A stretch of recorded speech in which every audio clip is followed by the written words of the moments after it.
Hai semuanya, ketemu lagi bareng Mihu di sini. Oh ya, kali ini Mihu akan membawakan alur cerita Donghua yang berjudul Battle Through the Heaven. Mihu mengingatkan sekali lagi ya bahwa konten ini full spoiler. Tanpa lama-lama lagi, yuk langsung aja kita masuk ke isi ceritanya.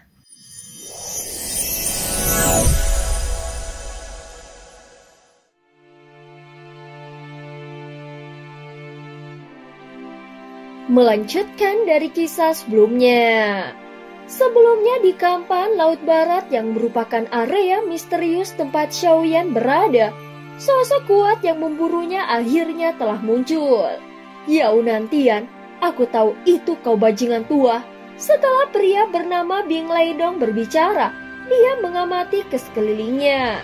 Kemudian di hadapannya muncul semburan es yang tiba-tiba menuju ke arah sosok yang baru saja muncul sambil tersenyum tipis. Yao Nantian tampaknya mengenakan mahkota emas di kepalanya dan berpenampilan seperti pria parubaya yang sedang memegang janggutnya. Adapun semburan es yang jaraknya sekitar 100 kaki darinya, tiba-tiba hancur dengan sendirinya. Seolah terkena serangan tak kasat mata. Katakan padaku secara langsung, apa yang sedang kau rencanakan kali ini? Tatapan Bing Leidong dipenuhi dengan niat membunuh yang tidak pernah padam. Namun tampaknya keduanya saling berjaga-jaga dan tidak memilih untuk langsung bertarung. Sebenarnya aku sedang mencari rekan. Aku masih sedikit khawatir dalam perburuan ini. Jika pergi sendirian membuatku merasa tidak tenang. Jika aku pergi dengan saudara Bing Leidong, tentu saja akan jauh lebih aman. Ucap Yao Nantian sambil memegang sebuah giok emas berkilau yang tampak seperti gunung kecil. Rambutnya tampak berkibar meski tidak ada angin yang bertiup. Xiaoyan yang merupakan reinkarnasi yang mulia ini tidak lebih hanya seekor semut.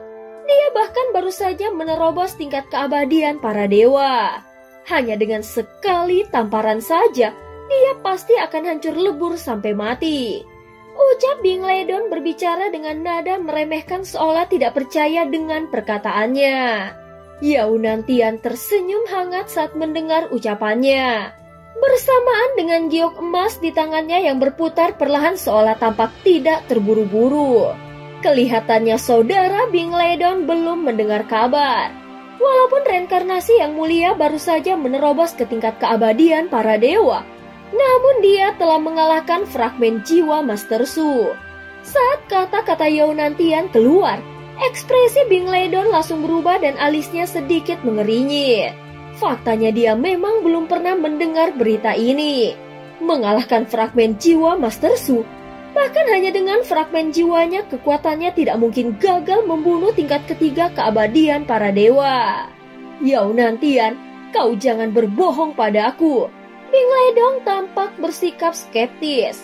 Tentu saja dia tidak bisa langsung mempercayai dengan apa yang dikatakan oleh Yao Nantian. Kalau tidak, mengapa Master Su mempercayakan pembunuhan ini kepada kita? Jika dia sendiri bisa melakukannya. Jika kau ingin lebih berhati-hati dan mendapatkan lebih banyak informasi, sebaiknya tunggu saja sebentar di sini, itu akan menjadi pilihan yang terbaik. Bing Leidong merenung sejenak dan tidak langsung membantah kata-kata Yao Nantian. Lagi pula, Xiaoyan adalah reinkarnasi yang mulia dan setelah mendengar kabar seperti ini, dia tidak mungkin akan bertindak gegabah. Aku sudah mengetahui perkiraan lokasinya, jadi aku bisa pergi ke sana dan menunggu. Sambil berbicara, Yao Nantian bergerak mendekat lalu melangkah ke punggung naga emas raksasa milik Bing Leidong. Meskipun Bing Leidong tampak tidak begitu senang, namun dia tidak banyak berbicara dan segera bergerak ke depan. Sementara itu di dalam celah ruang yang tidak stabil ini, kapal dewa kuno bergerak sangat lambat karena tidak tahu apa yang mungkin akan menabrak mereka di detik berikutnya. Apalagi setelah memasuki tempat ini, mereka bahkan belum menemukan satupun makhluk ruang waktu. Padahal seharusnya di sini ada makhluk ruang waktu yang lebih kuat. Secara logika, seharusnya ada makhluk ruang waktu yang kuat di sini. Ruang yang kacau ini sama sekali tidak teratur sehingga sangat sulit mencari sesuatu di tempat ini. Xiaoyan bergumam sambil mengendalikan kapal dewa kuno. Situasi ini memang cukup aneh, tetapi dia tidak punya pilihan lain. Jadi dia hanya bisa terus maju dengan nekat.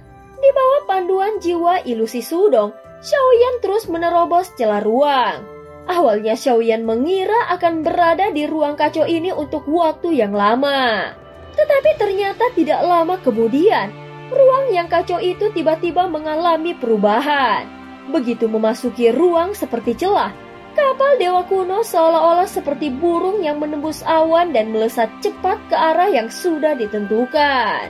Di depan mereka terbentang benua luas berwarna kuning yang tampak tandus dan ujungnya tidak terlihat. Keempat arah mata angin juga tidak menunjukkan adanya batasan sehingga membuat tempat ini terasa sangat luas. Ayah, lihatlah, ada sesuatu di depan. Ucap Xiao Yueli tiba-tiba berbicara dengan nada yang serius. Mendengar ini, semua orang langsung mengikuti arah pandangan Xiao Yueli dan melihat banyak siluet di depan. Semua sosok tersebut juga memancarkan aura yang agung. Kedatangan Xiaoyan menarik perhatian hampir semua orang, karena kebanyakan dari mereka hanya mengandalkan tubuh fisik untuk melintasi ruang dan tanpa bantuan apapun. Oleh karena itu, saat kapal dewa kuno yang besar muncul, itu membuat semua perhatian sosok-sosok ini tertuju ke arah mereka. Saat ini Xiaoyan dengan hati-hati mengendalikan kapal dewa kuno agar berhenti perlahan dan tidak langsung mendekat. Siapa orang kuat ini yang berani bertindak begitu mencolok? Setidaknya dia pasti seorang kultivator tingkat keempat atau lebih dari keabadian para dewa. Jangan cari masalah, lebih baik kita menjauh. Beberapa orang mulai berbisik pelan dan berdiskusi sambil menunjukkan kehati-hatian.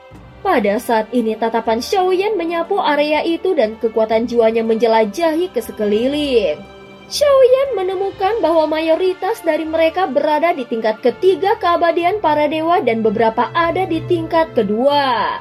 Namun karena tingkat ketiga juga terbagi dalam beberapa tahap, jadi dia hanya bisa merasakan auranya secara umum tanpa mengetahui secara detail kekuatan mereka. Tentu saja ada beberapa orang yang bahkan berpura-pura menjadi babi untuk memangsa harimau. Ketika kekuatan jiwa Xiaoyan menyapu tempat itu, tiba-tiba ada energi kuat yang memantulkan kekuatan jiwanya. Siapa yang berani menggunakan kekuatan jiwa untuk menyelidiki orang tua ini? Suara menggema itu berasal dari seorang pria tua di sebelah kiri. Dia tampak duduk sendirian dalam posisi meditasi dan berbeda dengan sosok lainnya yang berkumpul secara berkelompok. Suaranya terdengar keras seperti guntur yang menggema. Saat berikutnya Xiaoyan melangkah keluar dari kapal dewa kuno lalu mengambil beberapa langkah menuju pria tua tersebut. Kau mencari kematian. Pria tua itu melihat Xiaoyan dan langsung menyerang tanpa banyak berbicara. Dia mendengus dingin lalu mengulurkan tangannya dan membuat gerakan mencengkram. Pada saat yang sama, sebuah tangan raksasa muncul dan menerkam ke arah Xiaoyan. Namun Xiaoyan segera melepaskan teknik 7 langkah dewa pembunuh dan bergegas ke arah tangan raksasa pria tua itu. Seketika kedua kekuatan itu langsung bertabrakan dengan ganas. Namun telapak tangan raksasa itu memiliki sifat aneh. Terlihat di pusat telapak tangan muncul sebuah lubang hitam kecil yang mencoba menyerap kekuatan Xiaoyan. Saat berikutnya 9 tanda bintang muncul di dahi Xiaoyan. Kemudian tubuhnya berubah menjadi raksasa setinggi ribuan kaki. Dengan kekuatan absolut ini, dia sekali lagi menggunakan kekuatan 7 langkah dewa pembunuh. Walaupun dia menggunakan teknik pertempuran yang sama, tetapi kali ini tekanannya menjadi lebih kuat. Hal ini membuat mata pria tua itu mengecil. Bahkan orang-orang yang berada di sekitarnya pun terkejut. Klan Yuanzhen. Meskipun klan Yuanzhen sudah lama menghilang dalam sungai waktu yang panjang, tetapi reputasinya masih bergema sampai sekarang. Mereka bahkan tidak pernah menyangka bisa melihat klan Yuanzhen yang hidup di sini. Adegan ini membuat pria tua itu terdiam sejenak dan seolah tidak bisa berbicara. Namun dia tidak kehilangan akal sehatnya dan langsung menunjukkan niat untuk bernegosiasi. Tampaknya ada kesalahpahaman. Maafkan aku. Kekuatan rekan kultivator begitu besar. Bagaimana kalau kita bekerja sama? Saat mendengar kata-katanya, Xiaoyan tidak terus menyerangnya. Dia segera melambaikan tangannya dan 7 langkah dewa pembunuh menghilang. Kemudian sosok raksasanya kembali ke ukuran normal dan menatapnya dengan acuh tak acuh. Dia harus mempertahankan sikap ini. Bagaimanapun, sikap menindas yang lemah dan takut pada yang kuat adalah hal yang normal di dunia kultivasi. Dengan bersikap seperti itu, terkadang dapat menghindari beberapa masalah yang tidak perlu. Tentu saja Xiaoyan tidak takut bertarung atau membunuh. Apalagi mereka semua berasal dari dunia lain. Jadi tidak masalah jika dia mau membunuh mereka. Apa sebenarnya yang ada di tempat ini? Xiaoyan segera bertanya dengan nada yang dingin. Pria tua itu mengangkat kepalanya dan tampak berpikir sejenak. Di depan ada lautan pasir berbintang. Jika salah melangkah, kita bisa terjebak di dalamnya selamanya. Untuk bisa merasakannya dengan jelas, kita butuh kekuatan jiwa yang cukup kuat serta kerjasama dari banyak orang. Pria tua itu segera mengulurkan tangannya dan sebutir pasir kecil yang bersinar muncul di telapak tangannya. Kemudian dia melemparkannya ke arah Xiaoyan sambil berkata, "Jika kau mengambil langkah yang salah, kau mungkin bisa terjebak di dalam dunia mikro ini selamanya." Pada saat ini Xiaoyan menatap pasir bintang yang diberikan lelaki tua itu. Dia merasa itu mirip dengan kota pasir bintang sehingga menunjukkan ekspresi tidak percaya. Tentu saja dia tidak mudah mempercayai orang tua ini.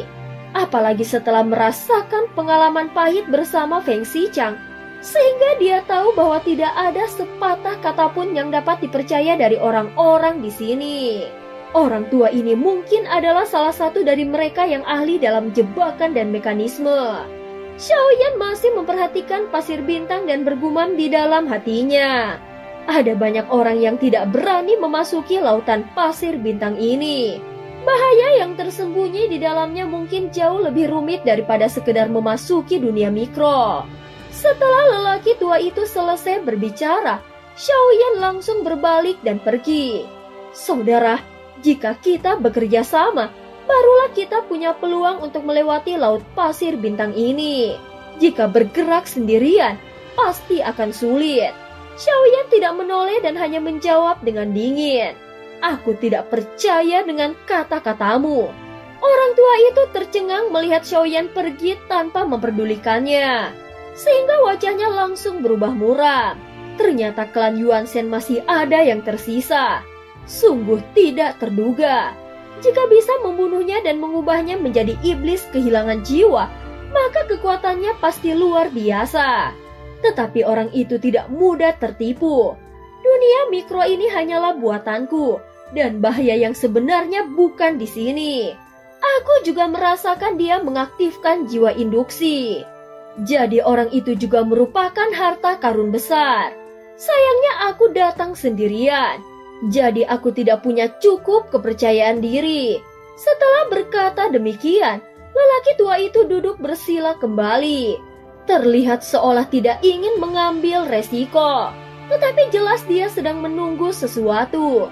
Di sisi lain, Xiaoyan yang berada di kapal dewa kuno menatap lautan bintang yang bersinar terang di depan. Banyak orang yang menunggu di sana, pasti ada sesuatu di dalamnya. Adapun perkataan lelaki tua itu tidak bisa sepenuhnya dipercaya. Dia mungkin belum pernah masuk dan hanya mengira-ngira. Aku harus mencari cara aman untuk masuk terlebih dahulu dan menyelidiki situasinya. Setelah berkata demikian, pandangan Xiaoyan tertuju pada Ye Beijing. Namun terasa ada yang aneh dengan senyum manis tanpa celah dari Ye Beijing. Seolah-olah senyumannya telah sangat terlatih. "Itu urusan kultivasimu sendiri. Jika aku ikut campur tangan, maka hasilnya akan berbeda." Ye Beijing berkata dengan tenang seolah memahami semua tindakan Xiaoyan sebelumnya. Namun tidak jelas apakah dia benar-benar tidak ingin membantu atau hanya beralasan. Pada saat berikutnya Xiaoyan melihat beberapa bayangan merah panjang di kejauhan. Itu bukanlah kelompok raja roh lainnya, tetapi Feng Xichang yang pernah bertemu dengannya sebelumnya. Feng Xiqiang datang bersama dua wanita dan dengan waspada memeriksa ke sekeliling, seolah mencari sesuatu sebelum akhirnya menghela nafas lega. Sepertinya tempat ini aman untuk sementara. Banyak orang yang telah berkumpul di sini dan mungkin ada bahaya di depan.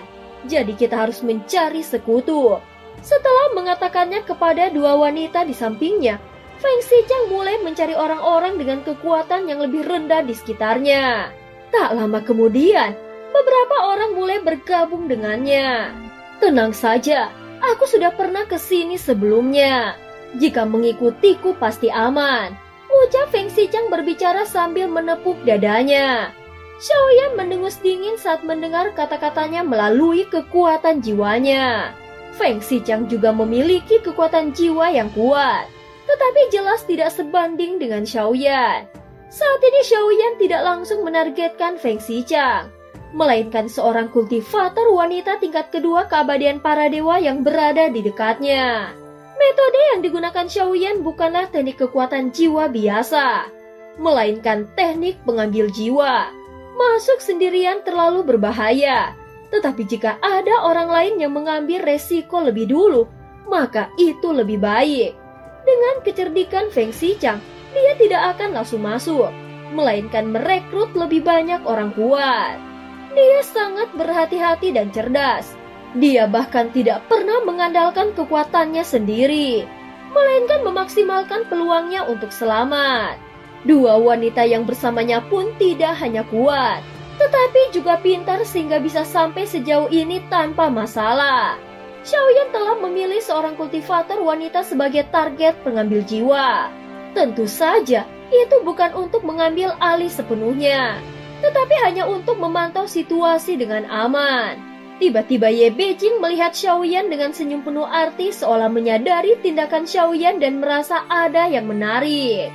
Saat ini Feng Xiqiang sudah mengumpulkan 10 orang dalam waktu yang cukup singkat. Termaksud dirinya ada 6 orang dengan kekuatan tingkat ketiga di kelompok barunya. Tidak diketahui dari mana dia mendapatkan kepercayaan ini. Mungkin dia melakukannya hanya dengan omong kosongnya. Namun orang-orang itu benar-benar mempercayainya dan bersiap untuk berangkat bersama. Xiaoyan tidak tahu bahwa Feng Xiqiang tampaknya benar-benar akrab dengan jalur ini. Saat berikutnya mereka bergerak sebagai satu kelompok dan memasuki Laut Pasir Bintang. Begitu masuk, tiba-tiba ada kekuatan tarikan kuat yang membuat semua orang tidak sempat bereaksi. Setelah kegelapan menyelimuti, mereka mendapati diri mereka berada di sebuah bintang di dalam dunia ini. Kekuatan jiwa Xiaoyan yang menyusupi kultivator wanita menatap ke sekeliling dan mendapati bahwa kata-kata lelaki tua itu ternyata benar.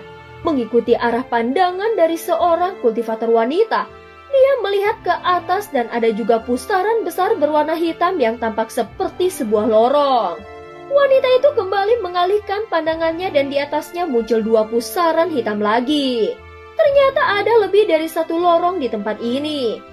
Sebelum memasuki ruang waktu ini, sepertinya mereka sudah memprediksi bahwa pandangan mereka akan terhalang.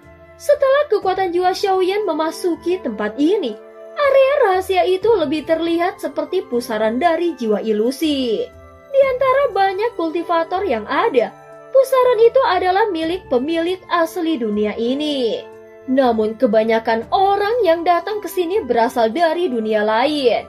Sehingga apapun yang terjadi, Xiaoyan tidak akan membiarkan kekuatan asal dari dunia sensi diambil oleh orang luar. Setelah berdiskusi, kelompok Feng Xiqiang memilih salah satu dari pusaran itu. Mereka tampak sangat percaya diri seolah-olah telah melakukan berbagai analisis sebelum memutuskannya. Selama perjalanan berikutnya, mereka terus berpindah melalui pusaran bintang. Tempat itu seperti labirin besar dengan pasir bintang. Jika tidak menemukan pola yang benar, sepertinya mereka bisa terjebak selama ribuan tahun tanpa pernah bisa keluar. Namun bukan berarti tidak ada ancaman di sini. Makhluk ruang yang sebelumnya tidak pernah muncul kini terlihat di tempat ini. Setelah menelusuri sekitar 10 bintang, kelompok Feng Xiqiang bertemu dengan rintangan pertama. Bintang-bintang berikutnya yang mereka lewati dihuni oleh makhluk ruang waktu dan kekuatannya semakin meningkat. Di tengah observasinya, Xiaoyan yang berada di kapal dewa kuno melihat sekelompok cahaya merah panjang datang mendekat. Kelompok itu adalah 4 Raja Roh dari istana Tianren yang tersisa dan dipimpin oleh Fuxing. Di antara mereka selain Fuxing, ada yang Tian, Yuhe, dan Mudao. Kekuatan Fuxing mencapai tingkat ketiga dan tatapannya menyapu ke sekeliling sebelum akhirnya tertuju pada kapal dewa kuno. Hei, keluar dan hadapi aku jika kau berani. Fuxing tampak sangat marah. Meski keempat Raja Roh dari istana Tianren sudah berkumpul, namun di dalam hatinya masih ada rasa takut yang tidak bisa dia abaikan. Mengingat dia sebagai pemimpin mereka, dia tahu bahwa jika dia mundur dalam situasi seperti ini, maka dia akan segera menemui jalan kematiannya. Dan cerita pun berakhir. Terima kasih udah dengerin Mihu dari awal sampai akhir ya. Sampai jumpa.